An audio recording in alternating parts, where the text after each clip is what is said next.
अनेकांत education सोसायटीचे तुळजाराम चतुरचंद महाविद्यालय बारामती इयत्ता 11वी कला विषय राज्यशास्त्र. मी प्राध्यापक पठाण FA. विद्यार्थी मित्रांनो सर्वांना गुड मॉर्निंग. आपण प्रकरण 3 समता व न्याय पाहत आहोत. या प्रकरणाचा अभ्यास करत असताना आधीच्या तासाला आपण या प्रकरणातील बराच भाग पाहिलेला आहे. त्याचा आपण व्यवस्थितपणे अभ्यास केलेला आहे. भारतीय विचारवंतांच्या मते समतेचे काही पैलू आहेत की ज्याच्या माध्यमातून आपल्याला भारतीय समाजामध्ये समताही प्रस्थापित करता येणार आहे. कारण आपल्याला माहिती आहे की भारतीय समाज हा विविधतेने नटलेला आहे आणि अशा समाजामध्ये समता प्रस्थापित करत असताना अनेक प्रकारचे अडथळे हे निर्माण होतात. परंतु या अडथळ्यांवर कशा पद्धतीने मात करता येईल आणि भारतीय समाजामध्ये कशा पद्धतीने समता प्रस्थापित करता येईल यासाठी या समाज सुधारकांचे किंवा विचारवंतांचे फार मोठे योगदान आहे.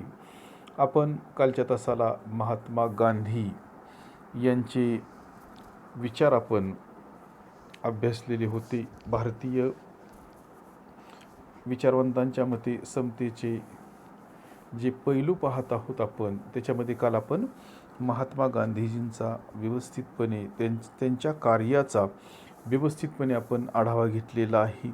आपल्याला माहिती आहे की ते भारतीय स्वातंत्र्य चळवळीचे नेते होते आणि भारतामध्ये त्यांनी कार्य करत असताना किंवा भारतामध्ये कार्य करण्या अगोदर महात्मा गांधींनी दक्षिण आफ्रिकेमध्ये आपल्या कार्याला प्रारंभ केलेला आहे आणि बरेच वर्ष त्यांनी त्या ठिकाणी ते कार्य केलेले आहेत आणि त्या ठिकाणी समताही प्रस्थापित करण्याचा प्रयत्न केलेला आहे. आणि त्याच्यानंतर मग 1914 साली महात्मा गांधी भारतामध्ये परत आलेले आहे. त्याचा आपण अभ्यास केलेला आहे आणि त्याच्यानंतर मग त्यांनी भारतीय स्वातंत्र्य लढ्यामध्ये सक्रिय सहभाग हा घेतलेला आहे आणि तो भारताला स्वातंत्र्य मिळवून देईपर्यंत. आणि मग भारतीय समाजामध्ये समता प्रस्थापित करत असताना ती सर्वच क्षेत्रांमध्ये प्रस्थापित झाली पाहिजे, म्हणजेच निर्माण झाली पाहिजे असा विचार त्यांनी या ठिकाणी व्यक्त केलेला आहे.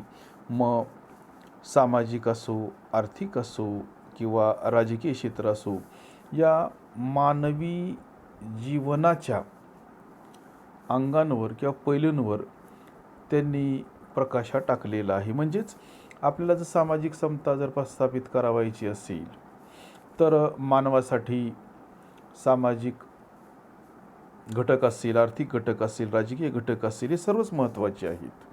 आणि मग आपण त्याच्या आधी हे सुद्धा पाहिलेले होते की मानव हा समाजशील प्राणी आहे, मानव हा समाजप्रिय प्राणी आहे आणि तो समाजातच जीवन जगतो आणि समाजात जीवन जगत असताना त्याला सुरक्षितता प्राप्त होते, त्याच्या गरजा पूर्ण होतात, त्याला त्याच्या व्यक्तिमत्वाचा विकास करता येतो आणि म्हणून त्याला समाजाच्या बाहेर अस्तित्व असणार नाही आणि म्हणून तो समाजाचा एक घटक आहे हे लक्षात घेऊन त्याच्या जीवनामध्ये मग ते सामाजिक क्षेत्र असो, आर्थिक क्षेत्र असो किंवा राजकीय क्षेत्र असो, या ठिकाणी समता प्रस्थापित होणे महत्त्वाचे आहे. आणि त्याचबरोबर आपल्याला समाजामध्ये जर सामाजिक समता प्रस्थापित करावायची असेल तर स्त्री आणि पुरुष समानतेवर भर देणे महत्त्वाचे आहे. अशा पद्धतीने त्यांनी आपले विचार हे व्यक्त केलेले आहेत. आपण यानंतर डॉक्टर बाबासाहेब आंबेडकर यांनी समाजामध्ये सामाजिक समता प्रस्थापित करत असताना जे विचार मांडलेले आहेत ते विचार आपण पाहणार आहोत. आपल्याला माहिती आहे की भारतीय राज्यघटनेचे शिल्पकार डॉक्टर बाबासाहेब आंबेडकर हे एक विद्वान व्यासंगी आणि ज्ञानयोगी होते आणि मग राजकारण असेल, समाज असेल, धर्म असेल, राज्यघटना असेल, अर्थकारण असेल, शिक्षण असेल, या विविध क्षेत्रांमध्ये त्यांनी आयुष्यभर मूलगामी अशा पद्धतीचे चिंतन हे केलेले आहे. आपण जर विचार केला तर डॉक्टर बाबासाहेब आंबेडकर हे प्रखर राष्ट्रवादी होते. आपल्या अस्पृश्य बांधवांचे हित साधत असताना त्यांनी नेहमी राष्ट्रहिताला अग्रक्रम दिलेला आहे, प्राधान्य दिलेलं आहे. मग आपण जर बघितले तर त्यांनी जो संदेश दिलेला आहे अतिशय महत्त्वाचा असा आहे. त्यांनी मग दलित असेल, समाजातील दुर्बल घटक असेल, मागास घटक असेल, वंचित घटक असेल, यांना त्यांनी जो संदेश दिलेला आहे तो संदेश म्हणजे शिका, संघटित व्हा आणि संघर्ष करा, असा दिव्य संदेश त्यांनी दिलेला आहे. मग भारतीय समाजामध्ये जर समता प्रस्थापित करावायची असेल, आपल्याला माहिती की ते भारतीय कायदेतज्ञ होते, अर्थतज्ञ होते आणि समाज सुधारकही होते, हे महत्त्वाचे आहे. मग सामाजिक समता प्रस्थापित करत असताना आपण आधीच्या तासाला त्यांचा महाडच्या चौदार तळ्याबद्दलचा सत्याग्रह त्याचा आपण अभ्यास केलेला आहे. आणि याच्यातून जो समाजातील दुर्बल घटक आहे, वंचित घटक आहे, दुर्लक्षित घटक आहे की ज्याचा विकास झालेला नाही आणि तो विकासापासून दूर आहे, या सर्व घटकांना बरोबर घेऊन जाण्याचे काम त्यांनी केलेले आहे. त्यांना सुद्धा त्यांचे हक्क मिळवून देण्याचे काम त्यांनी त्या सत्याग्रहाच्या माध्यमातून केलेले आहे, याचा आपण अभ्यास केलेला आहे. मग आपल्याला जर सामाजिक समता ही जर निर्माण करावायची असेल,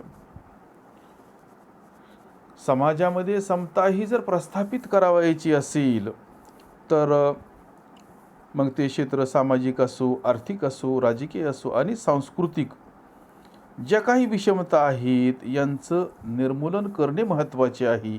आणि सर्वात महत्त्वाचे म्हणजे आपल्याला जर सामाजिक समता जर प्रस्थापित करावायची असेल तर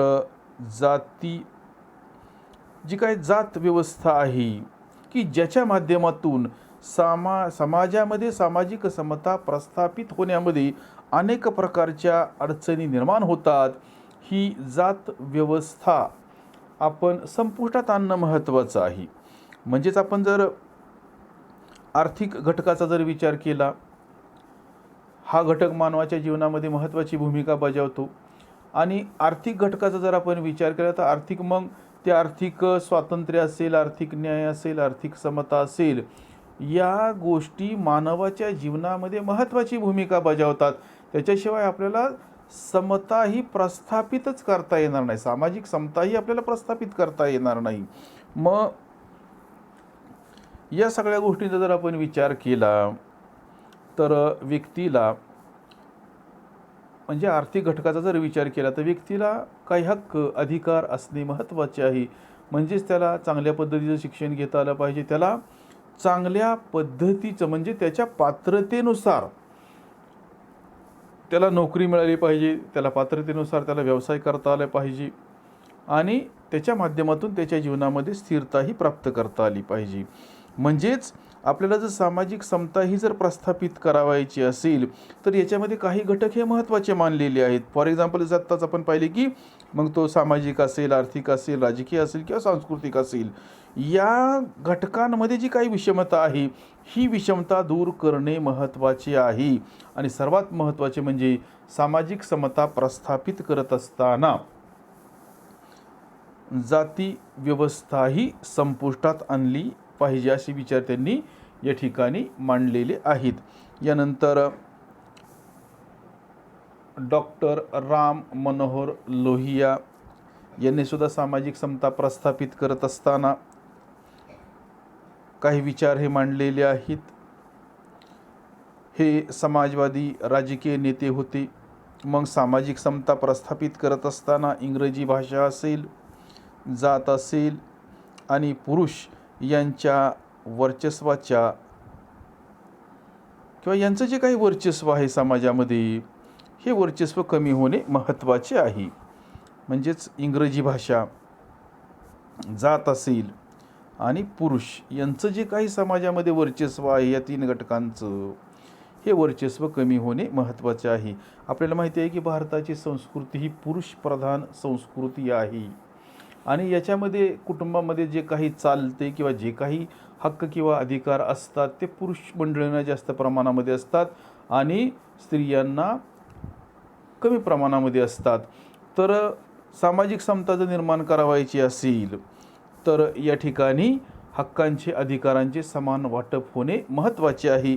अशा पद्धतीचा विचार डॉक्टर राम मनोहर लोहिया यांनी या ठिकाणी व्यक्त केलेला आहे.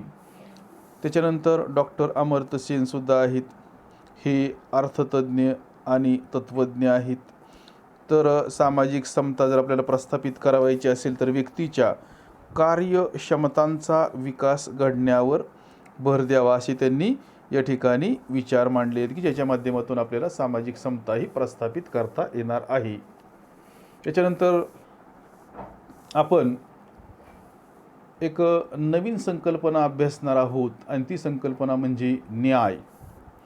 मग न्यायाचा विचार करत असताना आपल्याला माहिती आहे की मानव, आत्ताच आपण पाहिले की मानव हा समाजशील प्राणी आहे, मानव हा राजकीय प्राणी आहे, तसाच मानव हा न्यायप्रिय प्राणी आहे आणि मानवाने न्यायाचे नेहमीच समर्थन केलेले आहे. मानवाला त्याच्यावर अन्याय झालेला कधीही आवडत नाही, म्हणूनच आपण मानवाला काय म्हणतो, न्यायप्रिय प्राणी म्हणतो. मग न्यायाचा विचार करत असताना मानवासाठी सामाजिक व राजकीय जीवनामध्ये न्याय ही महत्त्वाची संकल्पना आहे. राज्यसंस्था एक सामाजिक राजकीय संस्था आहे. व्यवस्थित आहे का? राज्यसंस्था ही एक सामाजिक व राजकीय संस्था आहे. न्याय ही प्राचीन संकल्पना आहे. आत्ताच आपण काय पाहिले की न्याय ही प्राचीन संकल्पना आहे. मग मानवाच्या जीवनाचा जर आपण विचार केला, मग प्राचीन काळ असेल, मध्ययुगीन काळ असेल किंवा आधुनिक काळ असेल, या सर्व काळांचा जर आपण विचार केला तर या काळामध्ये मानवाच्या जीवनामध्ये न्याय ही संकल्पना होती का? मानवाच्या जीवनामध्ये न्याय हा महत्त्वाचा होता का? मानवाच्या म्हणजेच या 3ही काळांचा जर आपण विचार केला तर या 3ही काळांमध्ये मानवाने न्यायाला महत्त्व दिलेले होते का? तर याचे उत्तर होय असे आपल्याला सांगता येणार आहे. म्हणजेच मानवाच्या जीवनामध्ये 3ही काळांमध्ये न्याय अस्तित्वात होता. मग तो प्राचीन काळ असेल, मध्ययुगीन काळ असेल किंवा आधुनिक काळ असेल. मग आपण प्राचीन काळाचा जर विचार केला, आत्ताच आपण पाहिले की मानव हा न्यायप्रिय प्राणी आहे. मग या प्राचीन काळाचा जर आपण विचार केला तर प्राचीन काळामध्ये त्यावेळच्या मानवाच्या जीवनामध्ये न्याय कशाला म्हटले जात होते किंवा न्यायाची कोणती संकल्पना अस्तित्वात होती याचा जर आपण विचार केला तर आपल्याला असे सांगता येणार आहे की जशास तसे म्हणजे न्याय. व्यवस्थित आहे का विद्यार्थी मित्रांनो? प्राचीन काळी मानव ज्याला न्याय म्हणत होता ती न्यायाची संकल्पना म्हणजे जशास तसे म्हणजे न्याय. म्हणजे व्यक्ती ज्या पद्धतीचे काम करत होते, कृत्य करत होती, त्याला त्या पद्धतीची शिक्षा देणे म्हणजे न्याय होय.